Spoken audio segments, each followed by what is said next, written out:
Toi qui regardes cette vidéo, il y a de fortes chances que tu te dises que ta vie elle est correcte, que t'es pas si mauvais, mais en réalité t'es juste invisible. Pourquoi? Parce que t'es moyen. Et ça c'est le pire des statuts et on en parle dans cette vidéo. Le problème c'est que être moyen, c'est pas être mauvais, mais c'est pas être assez bon pour être remarqué et que t'obtiennes ce que tu veux. Et donc aujourd'hui, tu l'auras compris, on va voir ensemble pourquoi c'est un problème et comment tu peux enfin t'en sortir. On l'a dit, être moyen c'est un piège. Être au milieu c'est un piège parce que t'es pas catastrophique, mais en même temps t'es pas bon et tu passes totalement sous les radars, à tous les niveaux.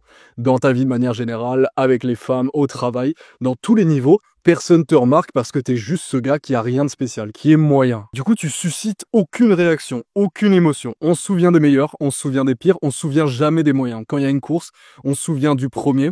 On peut se souvenir du dernier s'il avait vraiment été catastrophique, mais on se souvient jamais des mecs qui sont arrivés au milieu. Jamais. Et ça, c'est quasiment le cas pour tout. Vraiment, les premiers, les derniers. Le mieux, c'est d'être premier, évidemment, mais quand t'es au milieu, personne ne te calcule. Et je sais de quoi je parle. J'ai jamais été un gars qui était horrible, que ce soit physiquement ou même mentalement, même si c'était vraiment pas fou. J'étais jamais horrible, j'étais jamais vraiment dans les derniers, mais j'étais moyen. J'étais moyen bas, certes, mais j'étais quand même moyen. Et ça a été un problème. Et ça s'est allé vraiment à tous les niveaux. J'étais le mec moyen.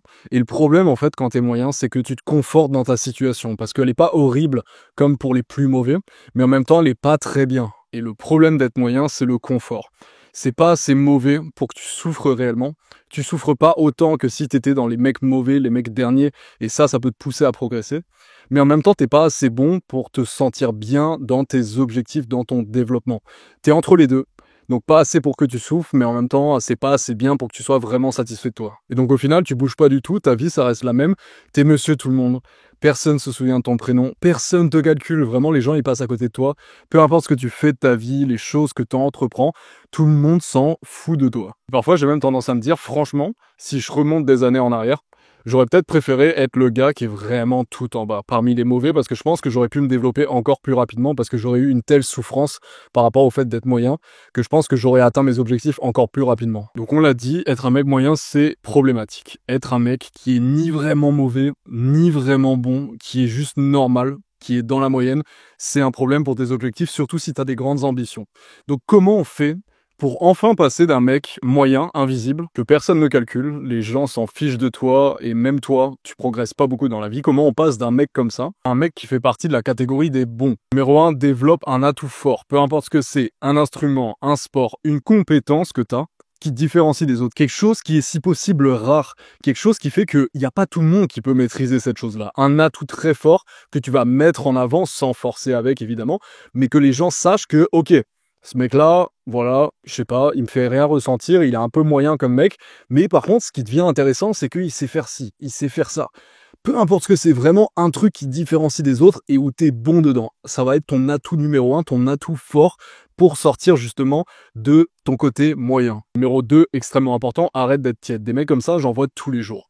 Ils disent des choses ou alors ils évitent de dire des choses par convention sociale. Ils se retiennent et en fait, c'est monsieur tout le monde qui est d'accord avec les opinions générales de la société, qui a pas vraiment un avis tranché, qui aime un petit peu tout, on lui demande t'écoutes quoi comme musique, il dit un petit peu de tout, voilà, même au niveau de la politique, il se mouille pas trop, enfin bref, ces mecs-là, en fait, ils passent totalement inaperçus, ils passent pour des mecs sans personnalité, alors oui, t'auras pas de problème si t'es tiède, si tu rentres bien dans le moule, voilà, t'es très diplomate, tu parles pas trop, t'es d'accord un petit peu avec tout le monde, avec ce qu'on veut te faire avaler, tout ça, mais tu te démarques absolument pas comme ça. Il faut que tu commences à avoir des opinions tranchées, et je suis sûr que c'est le cas. Tu dois avoir des opinions tranchées sur certains points.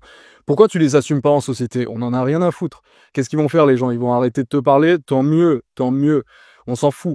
Parce que ça m'amène à mon autre point, qui est que si t'es ce gars tiède qui veut essayer de plaire à tout le monde, pareil, tu passes sous les radars. Tout le monde veut plaire à tout le monde veut faire comme tout le monde veut s'habiller comme tout le monde. Si tu commences à en avoir rien à faire de plaire au plus de monde possible, à être unique, à avoir des opinions tranchées et à parler avec assurance, là, tu vas créer une réaction chez les gens, une émotion. Les gens, ils vont commencer à retenir ta tête, à retenir ton visage parce que, ok, ah, ce mec, il est un peu différent des autres. Numéro 3, il faut que tu commences à être obsédé par ta progression. Attention, va pas trop loin, mais pas non plus dans des états pas possibles. Il faut juste que tu commences à te dire que c'est plus possible de stagner. C'est plus possible. il va rien se passer dans ta vie en fait. Tu vas avoir la vie la plus chiante du monde, même dans tes relations sociales, dans absolument tous les domaines. T'atteindras sûrement pas des objectifs si t'as des gros objectifs. T'auras pas les femmes que tu veux, t'auras pas la vie que tu veux et que tu mérites sûrement parce que t'as été moyen, parce que tu t'es convaincu que non, ma situation elle est bonne. Être moyen, c'est pas si mal, voilà, c'est pas ouf, mais en même temps c'est pas nul, mon job, ça passe, il est pas trop chiant. C'est pour moi un enfer. Pour moi, c'est la pire vie possible. Et si t'en as marre en regardant cette vidéo, tu commences à te dire, j'en ai marre de rester dans cette case au milieu et de stagner, il faut que tu commences à te dire, ok, chaque jour j'améliore quelque chose, même un petit truc. Chaque jour j'apprends une nouvelle chose. Je lis quelques pages d'un livre, peu importe, mais chaque jour, il faut que ce soit un plus. Tu commences à te dire, je vais être obsédé par l'amélioration et la progression. Numéro 4, commence à sortir du assez bien. Tu sais, en cours, quand t'es un élève qui est pas trop bon, mais qui est pas trop mauvais non plus, c'est assez bien. Assez bien, c'est le pire truc. C'est pas très bien, mais en même temps, c'est pas mauvais. Assez bien, c'est vraiment le truc. C'est comme ta mention au bac. Ta mention assez bien, ça sert à rien de le dire, en fait. On dit quand on a très bien, ou quand on n'a pas de mention, on dit qu'on n'a pas eu de mention, ou carrément, on évite de le dire. Mais assez bien, ça sert à rien, ça n'a pas de valeur. Là, c'est la même chose. Il faut que tu atteignes un niveau physique, spirituel, mental, tout ce que tu veux, qui soit tellement important que les gens ne puissent plus t'ignorer. Quand tu as travaillé ton charisme, ton assurance, ta façon de parler, tu pourras faire ce que tu veux, personne ne pourra t'ignorer. Mais personne. Justement, aujourd'hui, j'en parlais avec un gars sur Insta, j'ai créé mon Insta hier, je te le mets en description si t'es toujours pas abonné. Je sais pas ce que tu fais. Vraiment, je sais pas ce que vous faites, les gars. Rejoignez le Instagram vite. Je vais essayer de poster plutôt régulièrement des stories, des photos, comme ça tu vois un petit peu le rythme de vie que j'ai. Je pourrais mettre des photos à la salle, en fait, tu verras un petit peu comment ça se passe pour moi. Enfin bref, on ferme la parenthèse. Le mec me disait que vraiment il était dans cette situation. C'est que il passait un peu inaperçu, mais il était pas moche le gars, hein. Je te jure qu'il était pas moche. Il était pas moche, il avait un physique acceptable, mais il faisait trop monsieur tout le monde. Donc par pitié, commence à devenir obsédé par ça. Il faut que ton objectif, ça soit que personne, vraiment, même si tu fais aucun effort, personne ne peut t'ignorer. Et là, tu peux dire que, ok, t'as atteint cet objectif. Quand, peu importe ce que tu fais, même si tu parles pas, les gens te remarquent, là, t'es sur un bon truc. Donc mon ami, j'espère que ces conseils t'auront aidé. Comme dit, c'est le pire des cas d'être moyen, vraiment.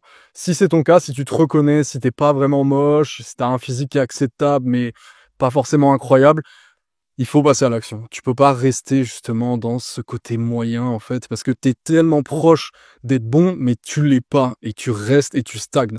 Donc j'espère que cette vidéo, ça te fera comme un électrochoc, j'espère t'avoir aidé avec mes conseils. Comme d'habitude, les gars, abonnez-vous au Instagram, je le redis, on n'est pas assez là, on n'est pas assez, donc venez tous sur Instagram pour voir un petit peu qui sont les mecs qui sont déter, qui sont les gars qui ont vraiment envie et qui sont les touristes, ça me permettra de faire le tri. Je te souhaite une excellente soirée ou une très bonne journée mon ami, on se retrouve très vite pour une nouvelle vidéo, ciao.